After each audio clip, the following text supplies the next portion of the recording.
तो आप बहुत ही ज्यादा सुंदर लग रहे हो, बिल्कुल किसी फिल्म के हीरो, बल्कि उससे भी बढ़कर।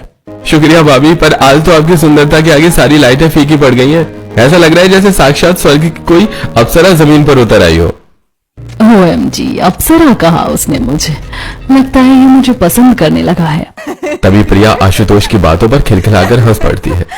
अरे भाभी, इनकी बातों को सीरियसली मत लेना। आशुतोष की तो आदत है ऐसी मीठी मीठी बातें करना। ये मेरे साथ भी ऐसे ही मजाक करते रहते हैं। हाँ हाँ, जल तुझे पता ही नहीं कि ये मजाक नहीं, उसके दिल की बात है। 100 सुनार की, 1 लोहार की। आज तो आशुतोष ने साफ कर दिया कि उसके दिल में कौन बसता है। सगाई की रस्म शुरू होती है। आशुतोष और प्रिया एक दूसरे को अंगूठी पहनाते हैं। अंगूठी जो आज प्रिया की उंगली में गई है, पर यह आशुतोष, ये तो मेरा है।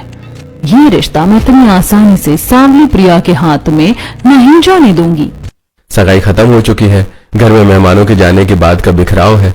भारती जी सोफे पर बैठी रामू से पैर दबा रही हैं। तभी उनका फोन बजता है। आशुतोष का फोन है। अरे आशुतोष बेटा, हाँ हाँ सब ठीक है। क्या? अच्छा, हाँ हाँ क्यों नहीं, सगाई हो गई है तो अब मिलना जुलना तो होगा ही। मैं अभी घर में बात करके बताती हूँ। फोन रखते ही भारती जी चिंता में कहती हैं, सुनिए जी, आशुतोष का फोन था। वो प्रिया को बाहर घुमाने ले जाना चाहता है।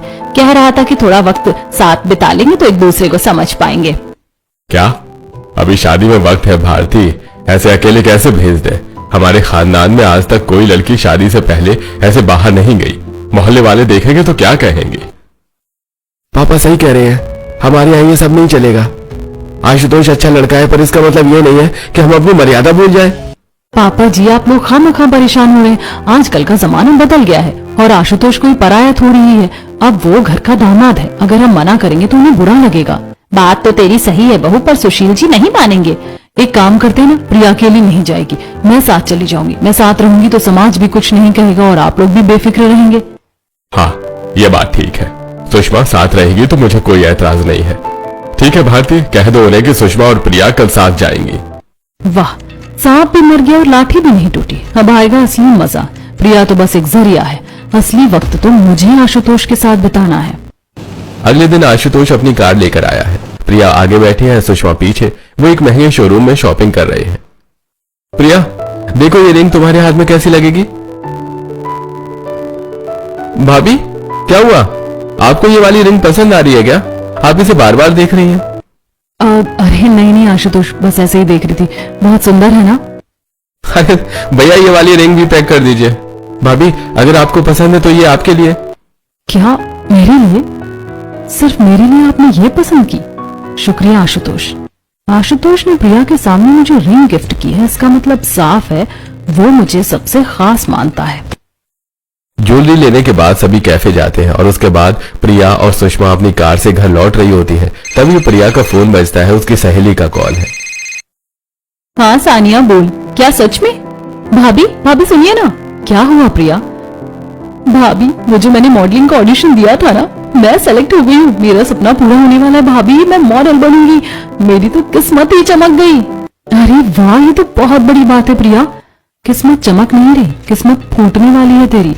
पर भाभी, भैया और पापा वो तो मॉडलिंग के नाम से ही भड़क जाते हैं। वो मुझे कभी शूट पर नहीं जाने देंगे। तो फिक्र क्यों करती है प्रिया? तेरी भाभी है ना, मैं तेरी मदद करूंगी। तू शूट पर जाना, घर वालों को मैं संभाल लूंगी, promise. Thank you so much भाभी, आप दुनिया की सबसे अच्छी भाभी हो। प्रिया, तू अपने सपनों की उड़ान भर। मैं यहाँ तेरे आशुतोष के साथ अपनी गृहस्थी बसाने की जमीन तैयार करती हूँ। दोनों नंद भाभी घर आ जाती हैं। रात के समय धीरज सो रहा है और जोर जोर से खर्राटे ले रहा है। सुषमा बेड पर बैठी आशुतोष की दी हुई रिंग को देख रही है।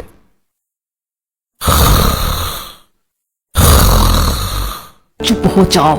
इस इंसान के साथ रहना मतलब नरक में रहने जैसा है। कहाँ वो आशुतोष जो इतनी परवाह करता है, और कहाँ ये खर्राटे की मशीन। सुषमा रजाई के अंदर छुपकर आशुतोष को फोन मिलाती है। हेलो भाभी, इतनी रात को फोन, सब ठीक तो है ना? अरे परेशान मत हो आशुतोष, बस नींद नहीं आ रही थी तो सोचा आपसे बात कर लूं। वैसे क्या कर रहे हो? खाना खा लिया? हाँ भाभी, बस अभी खाना खाकर लेटा था। आप भी सो जाइए अब। अरे भाभी कहना छोड़ दो आशुतोष, हम तो हम उम्र के हैं, दोस्त की तरह बात करो ना। अरे नहीं भाभी, रिश्तों की मर्यादा तो रखनी पड़ती है ना। आखिर आप मेरी होने वाली पत्नी की भी भाभी हो ना। हाय कितना स्वीट है ये। सुषमा फोन रखती है और अपने पति धीरज की तरफ देखती है, जो नींद में अपना पेट खुजला रहा है। कहाँ वो राजकुमार जैसा आशुतोष और कहाँ ये भालू, इसे तो तमीज भी नहीं है। भगवान ने मेरी जोड़ी इसके साथ बनाकर मेरा अपमान किया है। कांच के टुकड़ों को हीरा समझकर उम्र गुजार दी। अब असली जौहरी मिला है तो उसे हाथ से जाने नहीं दूंगी। अगले दिन सुषमा अपनी सहेली किंजल से मिल रही है। सानिया सुषमा को आशुतोष की फोटो दिखाती है। क्या बात है सुषमा, आशुतोष तो सच में बहुत कूल और सॉलिड बंदा है। तू तो हमेशा से ऐसा ही पति चाहती थी ना, पर किस्मत देखो, तुझे मिला धीरज और प्रिया को मिल गया ये हीरा। हाँ यार किंजल, तू तो जानती है मेरे घर वालों को, उनकी मर्जी के आगे मेरी एक नहीं चली। पर अब तो देखना, मतलब तू क्या करना चाहती है? मंजिल तक पहुंचने के लिए अगर रास्ता बदलना पड़े तो मैं पूरा नक्शा ही बदल दूंगी। सुषमा घर लौटती है, उसके दिमाग में सानिया की बात गूंज रही है। वो गुस्से में आईने के सामने खड़ी हो जाती है और खुद को गौर से देखती है। मेरी किस्मत बुरी कैसे हो सकती है? मैं इतनी सुंदर हूँ, इतनी सलीकेदार हूँ, मेरी किस्मत सांवली प्रिया से खराब कैसे हो सकती है? तभी धीरज कमरे में आता है। वो बनियान पहने है, उसके हाथ में तेल की शीशी है और वो अपने टकले सिर पर मालिश कर रहा है। अरे सुषमा, आ गई तुम? अरे जरा मेरे सिर में थोड़ा तेल लगा दो ना, बहुत दर्द हो रहा है। और हाँ, आज खाने में क्या बना है? जी, कहाँ वो आशुतोष जो सूट बूट में राजकुमार लगता है, और कहाँ ये इंसान। खुद लगा लो तेल, मेरा सिर पहले से ही फटा जा रहा है, और खाना जो बना है खा लेना। क्या हुआ सुषमा, आजकल तुम बात बात पर उखड़ क्यों जाती हो? उखड़ूंगी नहीं तो क्या आरती उतारूंगी? मेरी जिंदगी नरक बना दी है आप लोगों ने। उसी रात सुषमा आशुतोष को मैसेज करती है। उसी रात सुषमा खिड़की के पास खड़ी चांद को देख रही है और मनी मन आशुतोष के ख्यालों में खोई है। काश काश आशुतोष से प्रिया की जगह मेरी शादी हो रही होती, या काश भगवान ने मुझे उससे पहले मिलवाया होता। कितना शानदार जीवन होता मेरा। तभी धीरज पीछे से आता है और सुषमा के कंधे पर हाथ रखता है। सुषमा चौंक जाती है। अरे क्या हुआ सुषमा, अकेले अकेले खड़ी क्या सोच रही हो? किसका इंतजार है? अरे आप तो डरा ही देते हैं। कुछ नहीं, बस ऐसे ही हवा खा रही थी। चलिए सो जाइए अब। अरे इतनी जल्दी क्या है सोने की? सगाई के बाद से तुम कुछ बदली बदली सी लग रही हो। मुझे बहुत थकान है और सिर में भी दर्द है, प्लीज मुझे सोने दीजिए और उधर मुकर के सोइए। पता नहीं क्या बात है, लगता है नंद की शादी की भागदौड़ और काम के बोझ की वजह से बेचारी परेशान और फ्रस्ट्रेट हो गई है। कल इसके लिए कुछ अच्छा लेकर आऊंगा। अगले दिन प्रिया चोरी छिपे अपने मॉडलिंग पोर्टफोलियो की फाइल देख रही है। सुषमा पीछे से आती है। प्रिया सुन, आज दोपहर को घर पर कोई नहीं होगा, सब लोग बुआ जी के यहाँ जा रहे हैं। तेरा वो शूट आज ही है ना? हाँ भाभी, आज दोपहर को 2 बजे बुलाया है, पर मैं जाऊंगी कैसे? अगर किसी ने देख लिया तो? तू जा, मैं पीछे से संभाल लूंगी। और सुन, आशुतोष को इस बारे में कुछ मत बताना, वरना वो भी मना कर सकता है। जब तू बड़ी मॉडल बन जाएगी तब उसे सरप्राइज देंगे। आप सच में फरिश्ता हो भाभी। इसी तरह दिन गुजरते हैं। एक तरफ प्रिया अपनी मॉडलिंग शूट के लिए ऑडिशंस देती रहती है, वहीं दूसरी तरफ घर में शादी की तैयारियां चल रही होती हैं। आज प्रिया की हल्दी थी। घर में मेहमानों का आना जाना शुरू हो गया है। भारती जी और सुषमा जी सजी हुई थालियों में हल्दी, मेहंदी और कपड़ों की मैचिंग कर रही हैं। घर में हलवाई मेन्यू डिस्कस कर रहे हैं। सुषमा बहू देख तो जरा, आशुतोष के घर से जो हल्दी आई है कितनी शुद्ध है। इसकी खुशबू ही बता रही है कि रिश्ता कितना पक्का है। जल्दी से इसे अंदर रखते, फिर प्रिया के उबटन की तैयारी करनी है। जी माँ जी, मैं अभी अंदर रख कर आती हूँ। आशुतोष की खुशबू इस हल्दी में है तो ये प्रिया के बदन पर कैसे लग सकती है? लोग कहते हैं दूल्हे की उतरी हुई हल्दी दुल्हन को लगती है, पर आशुतोष तुम्हारी इस हल्दी पर सबसे पहले हक मेरा है। सुषमा हल्दी अपने दोनों गालों पर प्यार से रगड़ लेती है और आंखें बंद कर लेती है, जैसे आशुतोष उसे छू रहा हो। काश काश ये मेरे नाम की हल्दी होती, पर कोई बात नहीं, मेरे चेहरे पर तो लग गई ना, अब मैं तुम्हारी हो गई। तभी बाहर से नंद, प्रिया और सहेली सानिया की आवाज आती है और दरवाजा खटखटाया जाता है। भाभी, ओ भाभी, दरवाजा खोलिए ना, माँ हल्दी मांग रही हैं। आप अंदर क्या कर रही हैं? आई प्रिया, बस अभी आई। वो तेजी से पल्लू से अपने गालों की हल्दी पोंछती है और हल्की सी पीलाहट रह जाती है। क्या बात है सुषमा, तेरे चेहरे पर ये पीलापन कैसा? तू इतनी पसीने पसीने क्यों हो रही है? अरे यार कुछ नहीं, वो हल्दी की गांठ पीस रही थी ना, तो थोड़ी उड़कर गालों पर लग गई और कमरे में उमस बहुत थी, बस उसी को साफ कर रही थी। अरे भाभी, आप भी ना काम के चक्कर में खुद को ही पीला कर लिया। चलिए, अब मेरी रस्म का टाइम हो रहा है। तो भले ही रस्म कर ले प्रिया, पर आशुतोष की हल्दी का असली रंग तो मेरे खून में मिल चुका है। इसके बाद हंसी खुशी प्रिया की हल्दी होती है। अगले दिन प्रिया की मेहंदी की ढोलक बज रही है, औरतें नाच रही हैं। प्रिया के हाथों में आशुतोष के घर से आई मेहंदी लगाई जा रही है। सुषमा पास ही बैठी है, उसकी आंखें प्रिया के हाथ पर रची मेहंदी को देख रही हैं। इस मेहंदी पर आशुतोष का नाम लिखा है, ये प्रिया के हाथों पर कैसे सज सकती है? सुषमा जानबूझकर उठने का नाटक करती है और अपना हाथ जोर से प्रिया के रंगे हुए हाथ पर मार देती है। प्रिया की मेहंदी पूरी तरह खराब होकर सुषमा की हथेली पर लग जाती है। हाय भाभी, ये क्या किया? मेरी पूरी मेहंदी खराब हो गई, देखिए सारा डिजाइन बिगड़ गया। अरे सॉरी प्रिया, मेरा पैर फिसल गया था। प्रिया अपनी मेहंदी डिजाइनर से जैसे तैसे अपनी मेहंदी को ठीक करवाती है। उसके बाद शादी का दिन आ जाता है। घर में शहनाई बज रही है। प्रिया का भारी लाल जोड़ा और जरदोजी की चुन्नी बेड पर रखी हुई है। सुषमा कमरे में अकेली है। कितना सुंदर जोड़ा है, काश ये आज मेरे बदन पर सजता। सुषमा वो भारी चुन्नी अपने सिर पर ओढ़ लेती है और आईने में खुद को देखती है। वो बिल्कुल एक नई दुल्हन जैसी लग रही है। देखो आशुतोष, तुम्हारी असली दुल्हन तो मैं हूँ। ये चुनरी, ये रंग सब मुझ पर ही खिलता है। उस सांवली प्रिया पर तो ये बोझ लगेगा। तभी प्रिया अपने मेकअप आर्टिस्ट के साथ कमरे में आती है। थोड़ी ही देर में मेकअप आर्टिस्ट प्रिया को दुल्हन बना देते हैं। तभी उसके फोन की घंटी बजती है। उसकी सहेली सानिया का फोन है। हाँ सानिया बोल, अभी तो मैं तैयार हो रही हूँ, फेरों का वक्त होने वाला है। प्रिया तो अभी के अभी निकल सकती है क्या? वो जो तेरा मॉडलिंग कॉन्ट्रैक्ट था ना, उसका इंटरनेशनल कॉन्सर्ट और शूट आज रात का ही है। अगर तू अभी नहीं पहुंची तो वो तुझे ब्लैकलिस्ट कर देंगे और तेरा करियर शुरू होने से पहले ही खत्म हो जाएगा। क्या? आज रात? पर सानिया आज मेरी शादी है, मैं कैसे आ सकती हूँ? देख ले प्रिया, आशुतोष तो हमेशा रहेगा, पर ऐसा मौका बार बार नहीं आता। तू बस 1 घंटे के लिए निकल जा, शूट खत्म करके वापस आ जाना, किसी को पता भी नहीं चलेगा। प्रिया घबराहट में खिड़की की तरफ देखती है और फिर सुषमा की तरफ। भाभी मैं क्या करूं, मेरा सपना। तू जा प्रिया, मैं हूं ना, मैं यहाँ घूंघट ओढ़ कर बैठ जाऊंगी, किसी को पता नहीं चलेगा। तू बस 2 घंटे में वापस आ जाना, जा अपनी जिंदगी जी ले।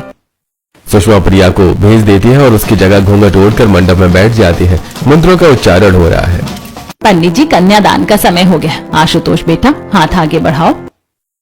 आखिरकार आज तुम मेरे हो जाओगे आशुतोष। इस घूंघट के नीचे प्रिया नहीं, तुम्हारी वो अप्सरा बैठी है। वहीं दूसरी तरफ प्रिया दुल्हन के कपड़ों में वहां पहुंचती है, पर वहां कोई लाइट नहीं है, कोई कैमरा नहीं है। वहां सिर्फ उसकी सहेली सानिया खड़ी फोन पर बात कर रही है। सानिया, सानिया कहाँ है सब? शूट कहाँ हो रहा है? जल्दी बताओ, मुझे वापस जाना है। हाँ भाभी, आप चिंता मत करो, मैंने प्रिया को स्टूडियो बुला लिया है। यहाँ कोई कॉन्सर्ट वॉन्सर्ट नहीं है, सब खाली है। आप आराम से फेरे लीजिए, मैं इसे यहाँ उलझाए रखूं। जब तक ये घर पहुंचेगी आप आशुतोष की पत्नी बन चुकी होंगी। प्रिया के पैरों तले जमीन खिसक जाती है, उसका चेहरा सफेद पड़ जाता है। सानिया, तू भाभी से बात कर रही है? ये सब झूठ था? प्रिया झपट कर सानिया का फोन छीन लेती है। प्रिया भागती हुई मंडप में जाती है। आशुतोष और घूंघट वाली दुल्हन फेरों के लिए खड़े ही हुए थे कि अचानक प्रिया दुल्हन के फटे हाल लिबास में पसीने से तरबतर वहां पहुंचती है। रुकिए, रुक जाइए, सब बंद करो ये तमाशा और ये गंदी नौटंकी। मंत्र पढ़ रहे पंडित जी रुक जाते हैं। प्रिया, तू वहां खड़ी है तो मंडप में ये कौन बैठा है? वहां वो बैठी है माँ, जिसे मैंने अपनी सगी बहन से बढ़कर माना था। क्या कर रही हो भाभी? ये क्या पागलपन है? उतारिए ये घूंघट। प्रिया झपट्टा मारकर दुल्हन का घूंघट हटा देती है। सामने सुषमा का चेहरा निकलता है। हाय राम, ये तो बड़ी बहुत सुषमा है। कैसी कलयुगी औरत है, ननद के मंडप में बैठी है भाभी। हे राम, देखा, घर की लक्ष्मी ही घर को आग लगाने बैठी थी। सगी ननद का घर उजाड़कर खुद सुहागन बनना चाहती है। छी सुषमा, ये सब तुमने क्यों किया? क्या कमी रह गई थी मेरे प्यार में? क्यों मेरे भाई जैसे आशुतोष पर अपनी गंदी नजर डाली तुमने? सुषमा अब रोने के बजाय पागलों की तरह हंसने लगती है। वो अपनी साड़ी का पल्लू ठीक करती है और सबको चुनौती भरी नजरों से देखती है। क्यों किया ये पूछ रहे हो तुम? क्योंकि मैं इस घर की सबसे सुंदर औरत हूँ। मेरा जन्म इस सांवली प्रिया की तरह घुट घुट कर जीने के लिए नहीं हुआ है। मैं आशुतोष के लायक हूँ और आशुतोष मेरे लायक। और आपने कभी अपनी शक्ल देखी आईने में? आप इस राजकुमार के सामने कहीं टिकते भी हैं? मुझे अपनी किस्मत बदलनी थी और मैंने वही किया जो मुझे सही लगा। बेटी, तूने तो हमारे खानदान की इज्जत नीलाम कर दी। बिरादरी को अब हम क्या मुंह दिखाएंगे? सुषमा अब चारों तरफ से घिर जाती है तो वो पागलों की तरह आशुतोष का हाथ पकड़ने की कोशिश करती है। आशुतोष, तुम चुप क्यों हो? बोलो ना इन सबसे कि तुम भी मुझे पसंद करते हो। तुम भूल गए वो मॉल की बातें? तुम मेरी कितनी तारीफ करते थे, मुझे अप्सरा कहते थे। तुम मेरे लिए मेरी पसंद की चॉकलेट और आइसक्रीम लाते थे। और ये अंगूठी, ये भी तो तुमने खास मेरे लिए ली थी ना। क्या ये सब प्यार नहीं था? बोलो आशुतोष। पूरा परिवार आशुतोष की तरफ देखने लगता है। आशुतोष गहरी सांस लेता है। बस कीजिए भाभी, बहुत हो गया आपका ये ड्रामा। मैंने तो वो सब केवल इसलिए किया क्योंकि आप मेरी होने वाली पत्नी की भाभी थी। मेरे मन में आपके लिए केवल इज्जत थी। मैं आपको हमेशा अपनी सगी भाभी की तरह मानता था और उस नाते मैंने आपको मान सम्मान दिया, पर आपने मेरे उस सम्मान को अपनी गलतफहमी बना लिया। आपकी इस घटिया सोच का मेरे पास कोई जवाब नहीं है। मैं आपसे प्यार करना तो दूर, अब आपकी शक्ल भी नहीं देखना चाहता। आशुतोष की बातें सुनकर सुषमा के हाथ से पल्लू छूट जाता है। नहीं, ऐसा नहीं हो सकता। तुम झूठ बोल रहे हो। तुम भी मुझे चाहते हो। अब तो चुप हो जाओ। सुन लिया ना, उसने तुम्हें इज्जत दी और तुमने उसे अपनी नीचता दिखाई। तुम इस घर की बहू कहलाने के लायक ही नहीं हो। सुशील जी के घर में ऐसी औरत के लिए कोई जगह नहीं है जिसने अपनी ही नंद की खुशियों में जहर घोला हो। निकल जाओ यहां से। घर की औरतें सुषमा को धक्के देकर मंडप से बाहर निकाल रही होती हैं। तभी सुषमा के भाई भाभी और माता पिता आते हैं। बोल सुषमा, चुप क्यों है?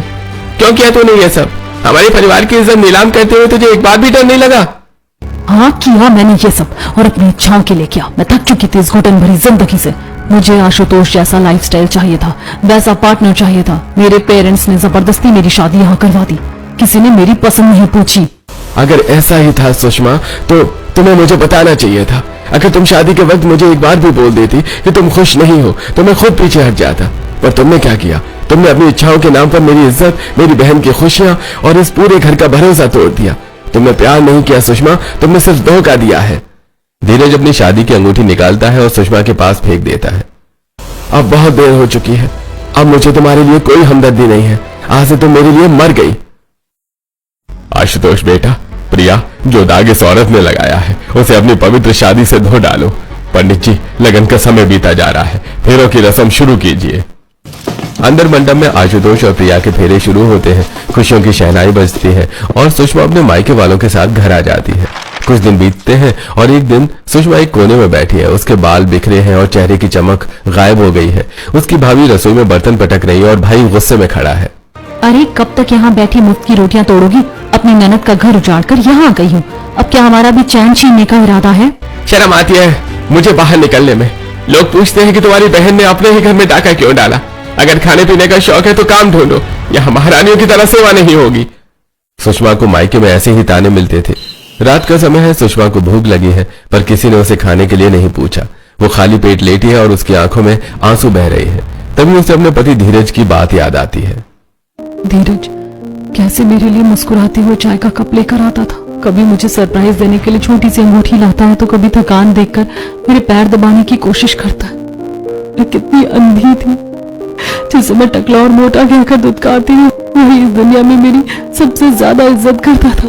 आशुतोष की चमक धमक के पीछे मैंने उस हीरे को खो दिया जो सिर्फ मेरे लिए चमकता था। आज ना चाय पूछने वाला कोई, ना सर पर हाथ रखने वाला। सुषमा दौड़कर अपनी माँ की गोदी में सिर रखकर फूट फूट कर रोने लगती है। माँ, मुझसे बहुत बड़ी गलती हो गई। मेरे को ना भैया और भाभी मुझे कैसे दुत्कार रहे। मेरा इस दुनिया में कोई नहीं रहा। माँ, मैं कहाँ जाऊं? बेटा, मेरे सामने रोने से क्या होगा? जिसके सामने रोना चाहिए था, जिससे माफी मांगनी चाहिए थी, उसे तो तू खुद अपने हाथों से लुटा कर आ गई। धीरज जैसा पति किस्मत वालों को मिलता है सुषमा, और तूने अपनी किस्मत खुद अपने हाथों से जला दी। माँ की बात सुनकर सुषमा रोती हुई धीरज के घर पहुंचती है। तभी धीरज ऑफिस से लौट रहा होता है। धीरज, मुझे माफ कर दो, मैं भटक गई थी। मुझे एहसास हो गया कि दुनिया में तुम्हारे जैसा कोई नहीं है। मुझे एक मौका दे दो, मैं दासी बनकर रहूंगी, पर मुझे घर से मत निकालो। माफी? सुषमा, तुमने माफी मांगने का हक भी खो दिया है। जिस दिन तुमने मंडप में आशुतोष का हाथ पकड़ा था, उसी दिन मेरी पत्नी मर गई थी। वापस चली जाओ सुषमा, अब इस घर में तुम्हारे लिए सिर्फ यादें बची हैं, जगह नहीं। धीरज घर का दरवाजा बंद कर लेता है। सुषमा सड़क पर अकेली खड़ी रह जाती है। उसी समय प्रिया आशुतोष के साथ मायके आई हुई होती है। रात का खाना खाने के बाद सभी बालकनी में बैठे होते हैं। भैया, भाभी को अपनी गलती का एहसास तो है, पर उनके मन का अहंकार पूरी तरह नहीं टूटा है। हमें एक ऐसा नाटक करना होगा जिससे उन्हें पता चले कि उन्होंने क्या खोया है। बिल्कुल प्रिया, हम एक फेक शादी का माहौल बनाएंगे। मैं सुषमा भाभी को फोन करके कहूंगा कि आज के बाद धीरज भैया को कभी कॉल मत करना, क्योंकि वो आज ही दूसरी शादी कर रहे हैं। आशुतोष वैसा ही करता है। सुषमा फोन पर बात करके रोने लगती है। तभी उसकी सहेली किंजल वहां पहुंचती है। सुषमा तो यहाँ बैठकर रो रही है, वहाँ धीरज किसी और से शादी कर रहा है। तेरा अभी डिवोर्स भी नहीं हुआ है, वो ऐसी शादी कैसे कर सकता है? पर किंजल, अब मैं क्या कर सकती हूँ? सब मुझसे नफरत करते हैं। तू पागल है, वो तेरा हक है, तू उसकी होने वाली पत्नी थी। जा और अपना हक छीन ले। उस चुड़ैल को मंडप से खींचकर बाहर कर दे। जा सुषमा, देर मत कर। किंजल के उकसाने पर सुषमा भागी भागी मंडप तक जाती है। शहनाई बज रही है। मंडप में आशुतोष दूल्हे के वेश में बैठा है और पास में एक दुल्हन घूंघट ओढ़े बैठी है। अचानक सुषमा फटे हाल और बिखरे बालों में वहां पहुंचती है।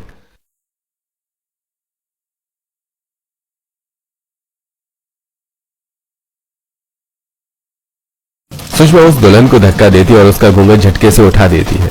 जैसे घूंघट उठता है, सुषमा के होश उड़ जाते हैं। दुल्हन के लिबास में कोई लड़की नहीं बल्कि धीरज का एक दोस्त बैठा है जो मूंछों पर ताव दे रहा है। अरे भाभी क्यों, कैसी लगा मैं? धीरज, प्रिया, आशुतोष और सुषमा के माता पिता भी पीछे से निकल कर आ जाते हैं और ताली बजाकर हंसने लगते हैं। आपकी अकल ठिकाने लगाने के लिए हमें यह नाटक करना पड़ा भाभी। हम देखना चाहते थे कि आप अपनी गलती मानती हैं या अब भी दूसरों की खुशियां छीनने की कोशिश करती हैं। सुषमा शर्मिंदगी से झुक जाती है। उसके माता पिता आगे बढ़ते हैं। बेटी, हमने धीरज और इन बच्चों के साथ मिलकर ये सब किया ताकि तू समझ सके कि सुंदरता चेहरे में नहीं, नियति में होती है। मुझे माफ कर दो धीरज, मैं आशुतोष के पीछे नहीं, अपनी झूठी शान के पीछे भाग रही थी। मुझे एहसास हो गया है कि मेरी असली जगह तुम्हारे पास है। मैं एक अच्छी पत्नी और अच्छी बहू बनकर रहूंगी। अगर ये एहसास सच्चा है सुषमा, तो इस घर के दरवाजे तुम्हारे लिए हमेशा खुले हैं। पर याद रखना, भरोसा कमाना पड़ता है, छीना नहीं जाता। इसके बाद सुषमा और धीरज की फिर से शादी होती है। तभी क्या अब भी आपको लगता है कि बाहरी खूबसूरती ही सबसे ज्यादा अहम होती है, या फिर अंदरूनी फिक्र और प्यार?